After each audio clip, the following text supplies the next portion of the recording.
Media Day is here, and what are the Panthers signaling when it comes to their training camp roster? All on today's Locked On Florida Panthers podcast.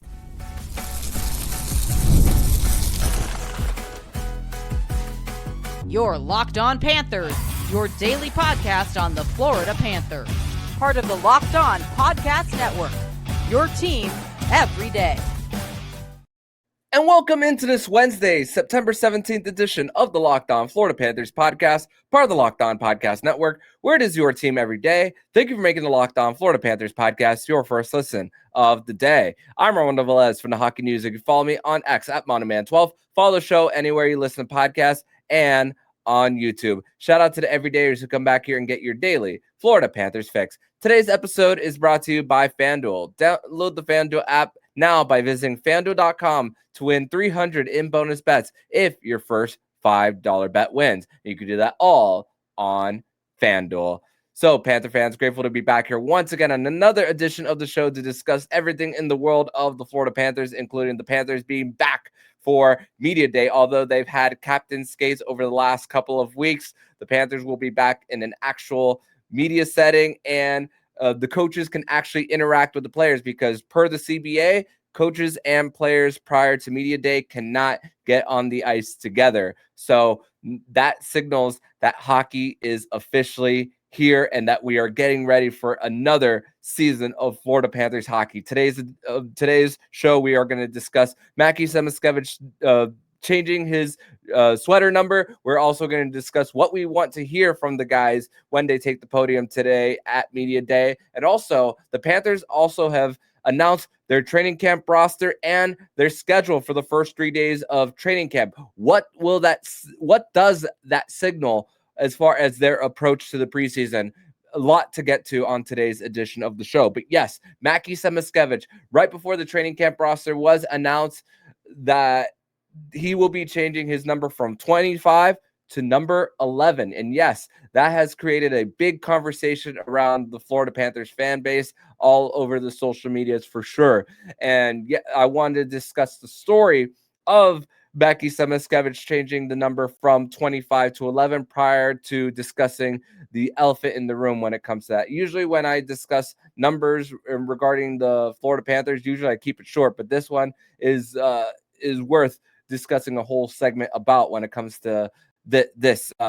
But when it comes to Mackie Samoskevich, I mean, the story about him wearing number 11 goes all the way back to his older sister, Melissa, and her being a big role model for him. And then her originally wearing the number 11. And then Mackie Samoskevich discussing how he wants to be just like her.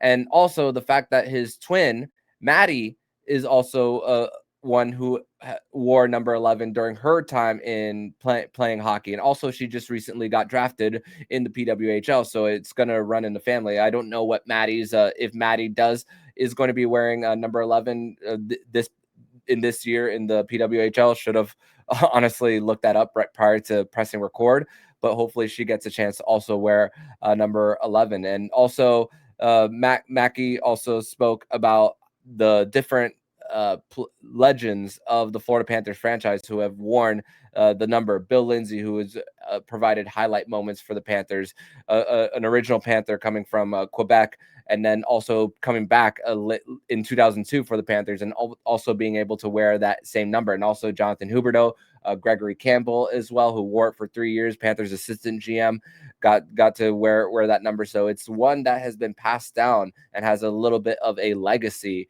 here in South Florida. And also Mackie Samoskevich getting an opportunity to wear it during his time at the US NTDP, the USHL, all the way to the University of Michigan. So he's had a lot of success wearing the number 11. But yes, here's the thing when it comes to that number, and also the fan connection, and also thinking about the fact is that a lot of time has passed. And this is how I feel about it. You guys have a right to feel differently about this, but when it comes to the big trade for Jonathan Huberdeau and Matthew Tkachuk, the superstar for superstar trade, 2 100-point players, the biggest trade as far as point production since Wayne Gretzky and Jimmy Carson, the fact is that there were a lot of fans who felt a little heartbroken because a lot of their favorite players. I remember speaking about it with Big C's of the Big C's show, discussing how he loved Florida Panthers hockey because of Jonathan Huberdeau, and he gets traded, and there are fans who loved Tkachuk but also loved Jonathan Huberdeau, and I'm one of the many who also love Jonathan Huberdeau.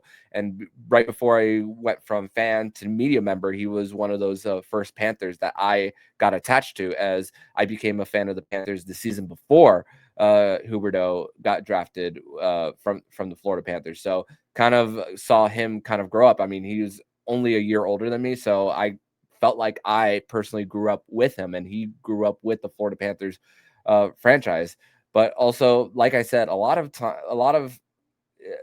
time has passed, and the way things ended in South Florida when it came to the trade, how the Panthers got embarrassed by the Tampa Bay Lightning in that 2022 second round where they got swept, the story of whether or not they went to the strip club the night before Game 4, which you think about now looking back at everything, with that being a story that shouldn't have been a story. I mean, that was coming out of a Tampa Bay radio station. So just to stir the pot a little bit there. And I personally don't believe that, looking back at everything, that the team was out prior to a very important game where their season was on the line. So you think about where it's coming from and everything, but that provided a little bit of questions whether the Panthers were bought in, and even in that offseason when Jonathan Huberdeau was traded, because apparently the conversation was that he was connected to it. But looking back at everything, I personally don't believe that they were there to begin with. But you think about, just also the fact is that Huberdeau had the most points in Florida Panthers history, the most games played in Panthers history prior to the trade. So that's that was another sore spot at the time, that when he was traded. And we as a fan base and this place as a region has graduated when it comes to where this team stands as far as respect in the NHL and how we look at franchise players. Obviously, the only player to have their jersey retired currently is Roberto Luongo. The other two numbers are original president of the Florida Panthers, Bill Torrey, and former owner Wayne Huizenga. So Luongo is the only player to have their jersey retired. Prior to the trade, I was thinking, okay, Jonathan Huberdeau, he's probably going to be a lifetime Panther, probably going to sign another contract with the team. And then the trade happens, the Panthers win 2 Stanley Cups, and now Huberdeau's legacy is looked a little bit differently for the Panthers because of the fact that he didn't get the job done with this group. But it doesn't take away the fact that, and let's not forget, he was on the Panthers quarter century team announced by the NHL on the Mount Rushmore. Him, Barkov, Ekblad, and Luongo. That was the 4 named. And they also took into a fact that longevity with a franchise has a lot to do with why a player would be on a quarter century Mount Rushmore. So I think that's very important. That's something very important when it comes to where Jonathan Huberdeau stands in Panthers history. And I don't think that he gets his number retired. Obviously, if they're giving it to Mackie Samoskevich, that signals that they don't plan on doing it. But again, like I mentioned, the time has passed, and the fact is that he wanted to be in South Florida, and also what he brought while he was here. I do believe that he should be one day in the Panthers Ring of Honor for them, as far as being a top pick, and also getting the Panthers kind of out of a rebuild and actually kind of a turn in the direction of the franchise, although he didn't win ultimately the biggest prize in the sport. So I do believe that now with also Mackie Samoskevich getting a full season in the Panthers organization, he has the right to want to change the number. He got the blessing from the front office. I'm sure that this is going to go somewhere. This was also approved by someone above Bill Zito as well. So they got the blessing from guys above Zito. So the time has come for Mackie to get the right to change his number, and the number that he has that he has worn from the time that he was a little boy playing hockey and looking up to his sister, like we mentioned in this segment. But we're going to transition over to segment number 2, where we are going to discuss Media Day that is coming up on Wednesday morning in Fort Lauderdale, and also what we want to hear Bill Zito and company and the select players of what we want to hear from them as far as questions that could possibly be asked when it comes to how they spent their summers. We're going to discuss this and more on today's Locked On Florida Panthers podcast. Today's episode is brought to you by Monarch Money. And most people can't name all their financial accounts or even what they're worth, whether it's 401ks, properties, or investments. And when you don't have the full picture, you can end up leaving money on the table. That's why there is Monarch Money. It's an all-in-one personal finance tool that brings your entire financial life together in one clean, easy-to-use interface on your laptop or your phone. Monarch is built for people with busy lives. If you've been putting off organizing your finances, Monarch is for you. Monarch does the heavy lifting for you. You can link all your accounts in minutes, see clear data visuals, get smart categorization on your spending, and finally feel in control of your money without ever touching a spreadsheet. Don't let financial opportunities slip through the cracks. Use code LOCKEDONNHL at monarchmoney.com in your browser for half off of your first year. That's 50% off your first year at monarchmoney.com with code LOCKEDONNHL.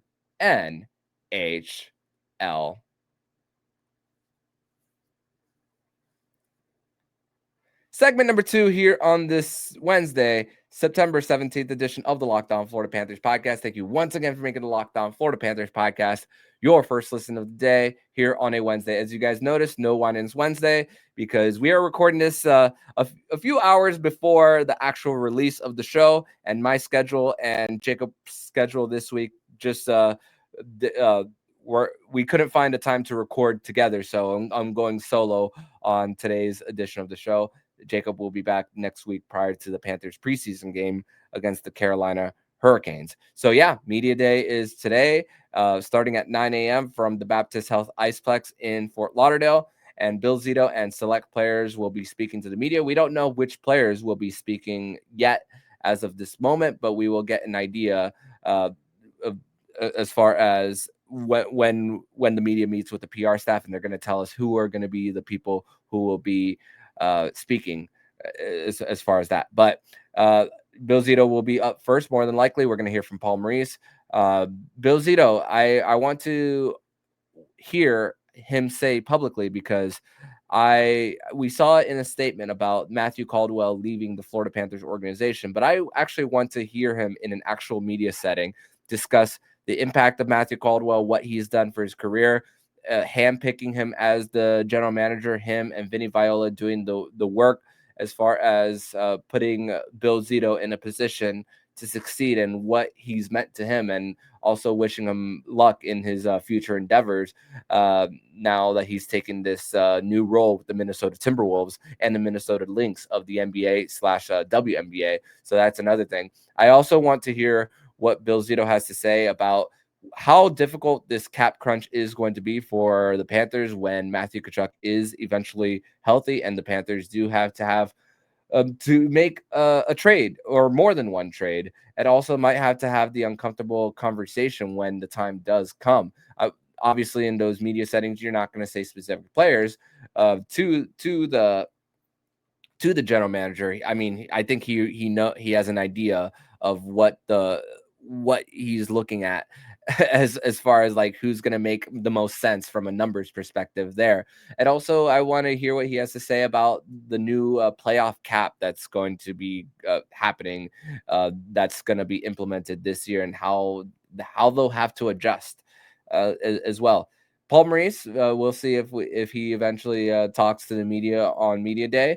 Also, these guys are going to be going around different areas of the facility, because they'll be doing their promos for the Florida Panthers radio network. They're going to be doing their headshots. They're going to be doing their promos for Script Sports, all the promos there. So they'll be making their rounds all over, and then you'll see the promotional stuff from the arena as far as Q&As and AMAs for which teammate does orders a specific thing from a certain restaurant, or has the weirdest order, who has the strangest diet, something like that. And they'll get a chance to like kind of pick on their teammates. So the social media team will also have a little bit of a ball on media day as well. And then myself, the David Dworks, George Richards of the world will be in the actual on the actual media room for the podium as well. And I assume that Jameson Olive and Doug Plagans will also be recording an episode of Territory Talk, getting one-on-ones. But Paul Maurice, he will become the longest tenured Florida Panthers head coach in the history of the franchise once game 1 of 2025-26 happens. And 2 separate years where opening night last year, Barkov officially became the longest tenured Panther in franchise history, passing Stephen Weiss. And Paul Maurice currently there's a 3-way tie between Paul Maurice, Jacques Martin, and Pete DeBoer for most games coached, regular season games coached in Panthers history. And game 1, he will become number 1. And I want to know what Paul Maurice has to say about that as well. And also some Florida Panthers history on media day happening today, which what happened on this day, September 17th? Oh yeah, in 2018, the Panthers announced that they will be giving the captaincy to Alexander Barkov.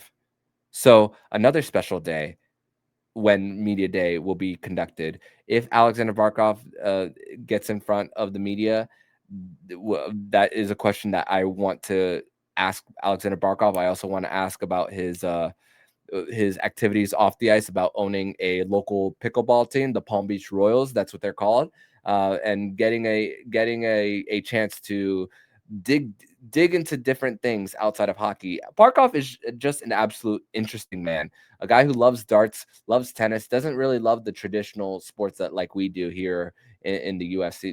He likes basketball, but I never really hear him talk about football or other sports as well. But he really does love tennis and loves pickleball, and knowing that Florida is a place where you can have the outdoor courts. It's probably an investment that's going to be worthwhile for the captain here of the Florida Panthers.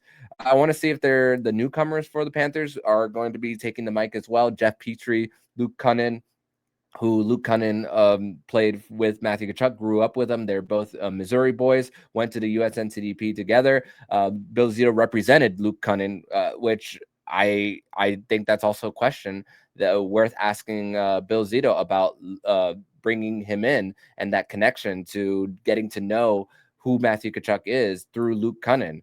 That's another thing that I want to kind of dig deeper if Bill Zito will allow us to do that based on the answers that he gives.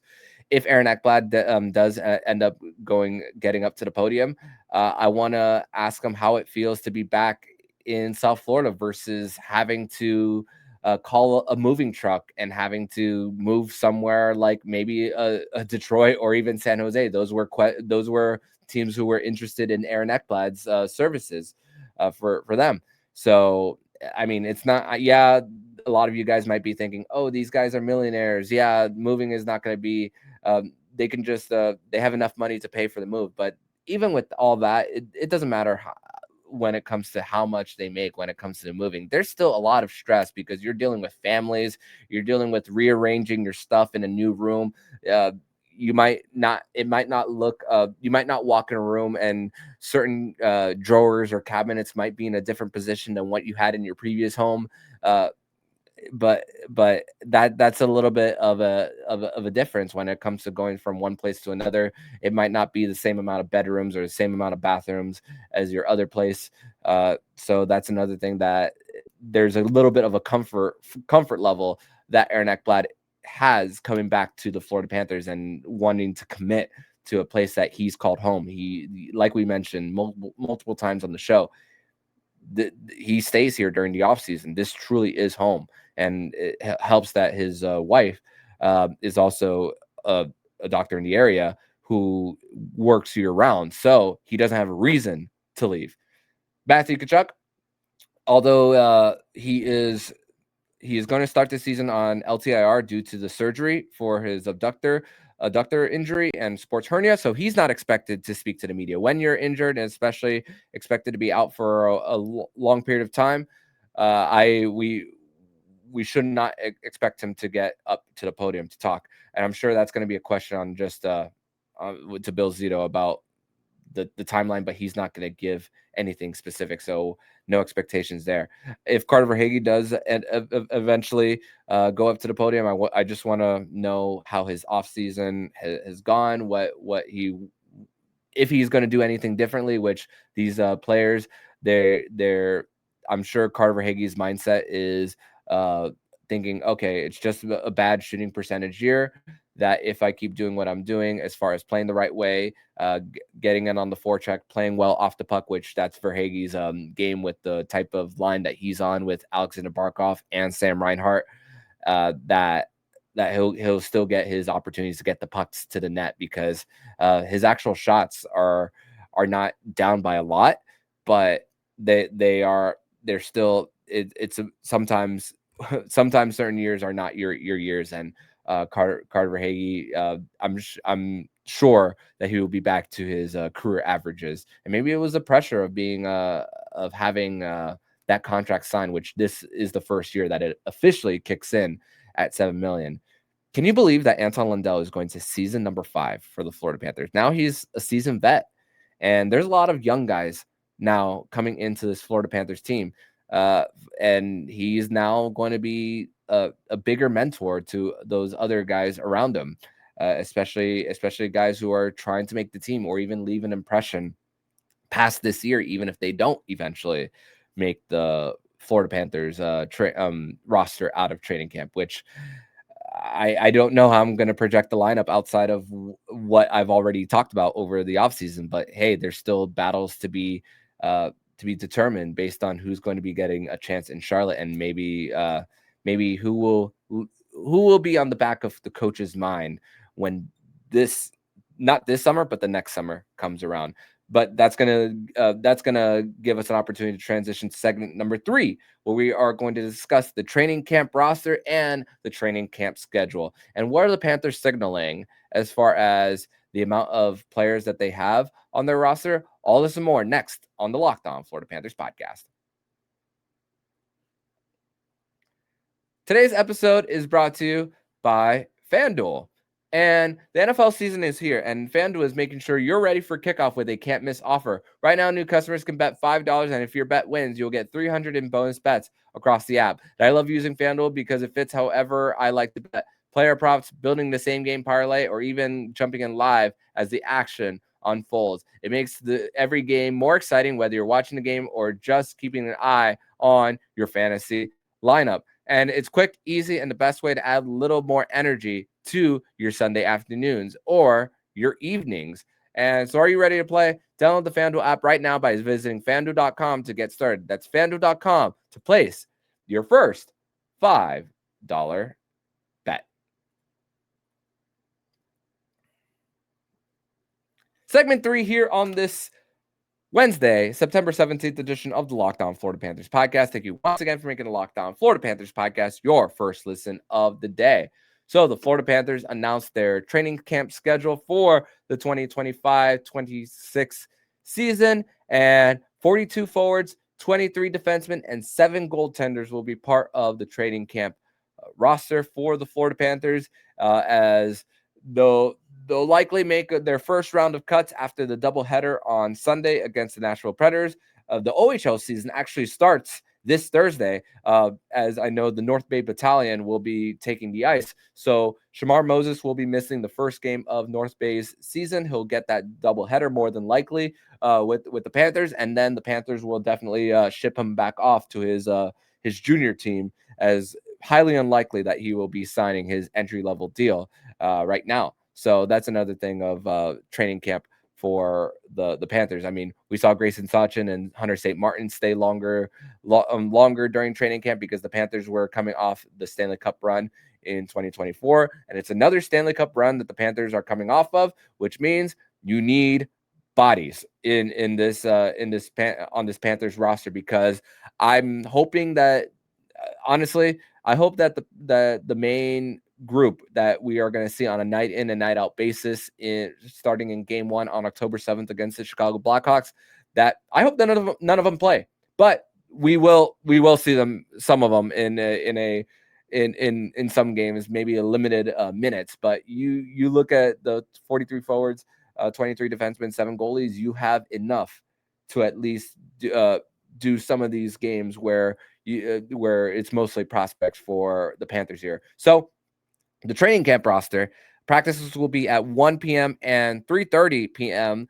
on Thursday, Friday, and Saturday, split into 2 groups. So I will have my handy dandy sheet for this, and honestly, writing A, B, or 1, 2 when it comes to who is in which group for the Panthers here. But also, the Panthers have 12 guys on PTOs during training camp. We mentioned Noah Gregor, Tyler Mott, and defenseman Ben Harper last year, but there are other guys who are trying to make an impression for the Florida Panthers here and trying to get an opportunity. If it's not in South Florida, it's likely going to be with the Charlotte Checkers. But just to put a little bit of a note here, the Panthers currently have 46 total contracts on their books, and you don't want to be all the way up to 50.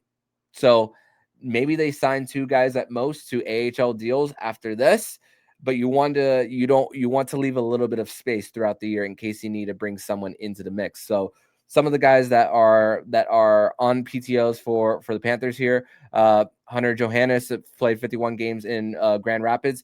They listed Nolan Foote as someone on a PTO, but on July 1st he was signed to a 2-way deal. So I'm a little bit confused on why he's listed under PTO for the Panthers. Phip Waugh, who played in the Panthers prospect showcase, 25-year-old left-handed defenseman, played in the Penguins organization on an AHL deal.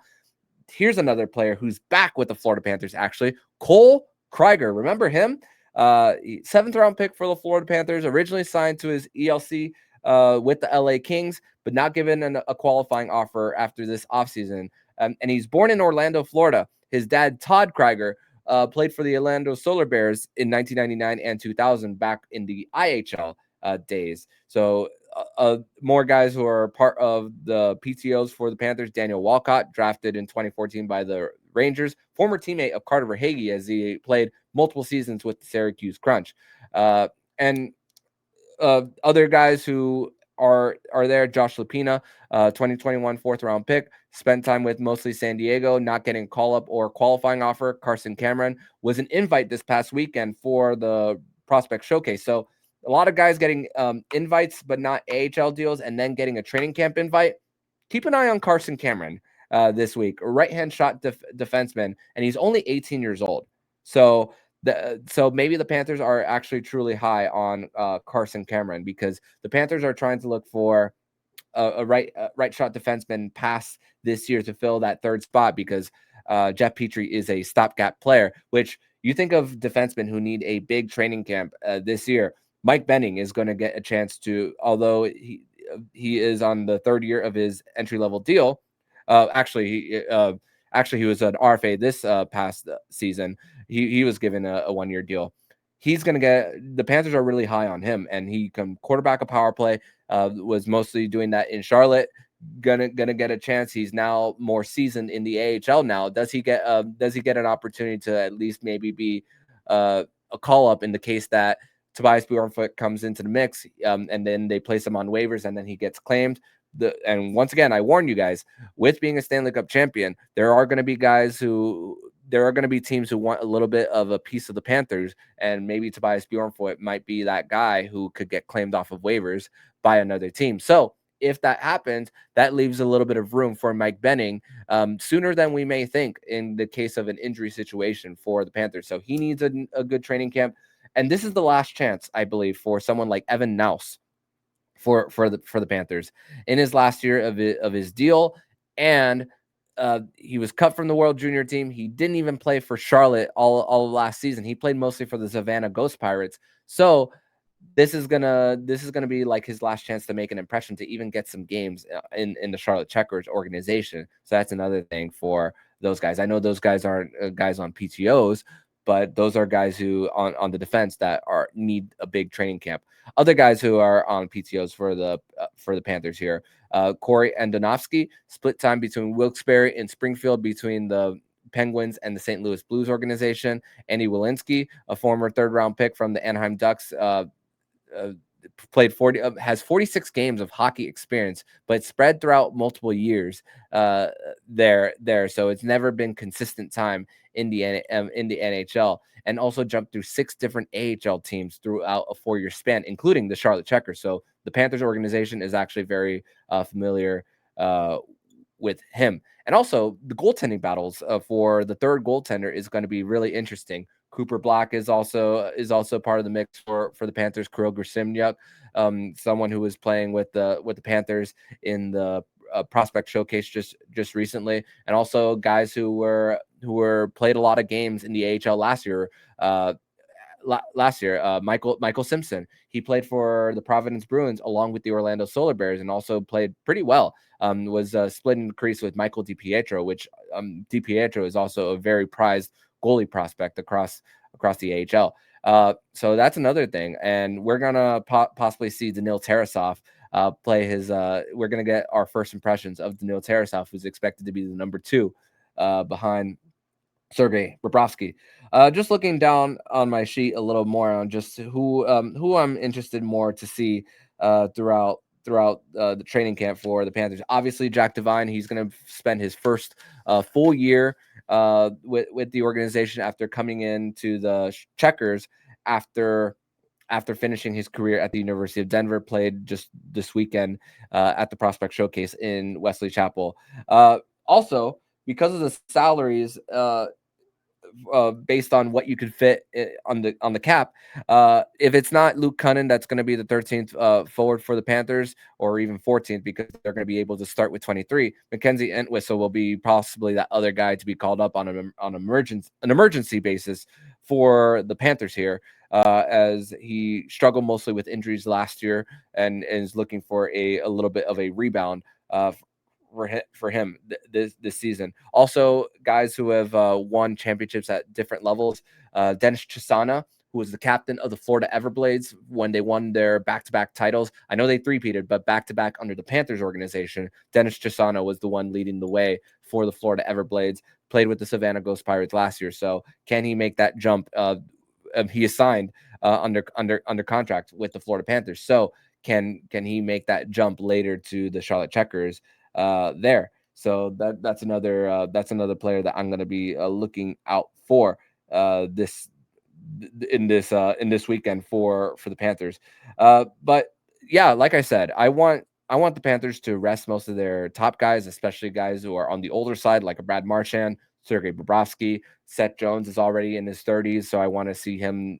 I want to see him getting as much rest as possible. Don't even want to see him play in the preseason game. So I'm interested to see like how the Panthers manage things here for this training camp. So it's going to be fun. I'm very excited. But we'll see if there's actually a pressure point to see if there's going to be spots taken, which I'm not very certain that there will be. I mean, we were at this point last year, we were discussing whether Patrick Giles was actually going to be making the Florida Panthers roster as the 4C, which eventually he got a little bit of time with the Panthers, and happy for him that he grew in second podcast in a row that we've mentioned Patrick Giles. So let's see